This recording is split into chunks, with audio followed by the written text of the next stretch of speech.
He didn't grow up in that environment, which is really interesting. He grew up in a really good family, a supportive family, and no one could really understand how he turned out that way. But obviously, in that moment when that truck was taken, that fire just begun in his belly.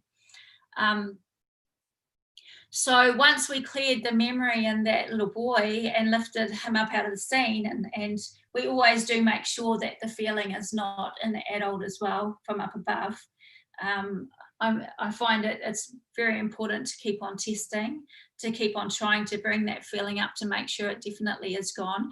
When we basically came out of that regression, he stared out the window and started crying. And he said to me, I feel like I'm seeing the sun or feeling the sun for the first time on his face. It was really, really, really emotional. His face had changed, it had softened. He wasn't the guy that came in. I do like to see clients for 4 or 5 sessions. I do like to work with them as a journey. I do love to do what I call the normal hypnotherapy stuff. It is absolutely important to create a future with the client, something that they really want to look forward to. So the regression part of it basically is just releasing these traumas or these events in the body. The real goal is creating the future that they want. It is putting steps in place like food and exercise, or even getting clients to think about what it really is that they want. Most people are walking around blindly, not knowing what they want. So doing the future pacing, spending time with them, creating that future over weeks of sessions. So with this guy, I saw him 2 weeks later, and he said to me that his grandchildren actually started spending time with him, and they started sitting on his lap. He was quite emotional about it. That the whole dynamics in the house had changed since this fire in his belly was gone. And I find it so unbelievable that such a traumatic life, such a full-on life can be created, or the spark of it can be created at such a small event so far back. It is really important to note that when we are working with these memories, it isn't always childhood. These events, of course, can happen as adults. It happens in times where things just happen, like things happen that are quite shocking, things unexpected, like maybe a partner dying.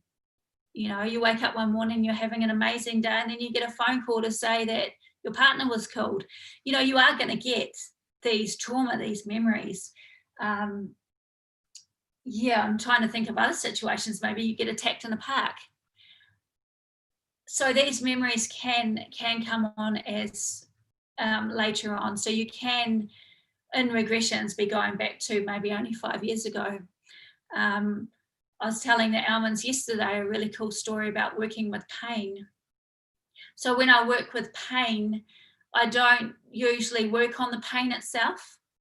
I ask the client just to, if the emotion already hasn't come in the room and they haven't sat down and they're frustrated or angry and they've just had enough, if the emotion wasn't there, I'd get them to start talking to me about how the pain is affecting their life and what feelings are coming up. And as soon as I sense or feel an emotion, we close our eyes and sit in it. A really good example was a lady that was sent in through an organisation here in New Zealand called ACC, and they're like a government organisation that pays people that can't work due to pain and injury. So she was sent in with severe back pain. She did call it, she kept on saying to me, it's really niggly, so it's not always strong. It comes and goes, but it always comes and goes at the wrong time. And so when we sat in that frustration or that feeling in her body of what the pain was doing to her life, she said to me it was a real deep, I think that feeling was in her heart as well. It was a deep feeling in her heart, which you wouldn't even expect when you're talking about frustration with pain. And so when we followed that feeling back, it went back to the car crash, which was 20 years ago or something, when the event happened. But what had actually happened was, she had been in a relationship with a guy, and she had left the guy to be with a woman. And things were going okay with the woman. They had a bit of a fight, and she had rung the guy back, and she was driving back to be with him or to catch up with him. And that's when the crash happened. And when the crash happened, he came and rescued her. And so now they're married together with quite a few kids. She thought she was happy, but she had this really niggly sensation in the back of her mind. Am I with the right person? Would it have been different if I had stayed with her? And so basically when we worked through the scene where she was talking to herself at the moment where the emotion and the pain basically got hooked in together, when she started explaining to herself that in the future she has beautiful kids, she lives in a nice town, things are going really good. When the emotion released in that scene and she came back into the room, the pain was absolutely 100% gone. And so I do know this lady, and it's years later now, and the pain is still gone. And I've had that so many times. I had someone that came in to the clinic on a walker with extreme severe arthritic feet. And she sat down, and she did have, she wanted to lose a bit of weight. She couldn't walk. She couldn't really do anything. And she was feeling, frustrated, how you would normally feel if you couldn't walk.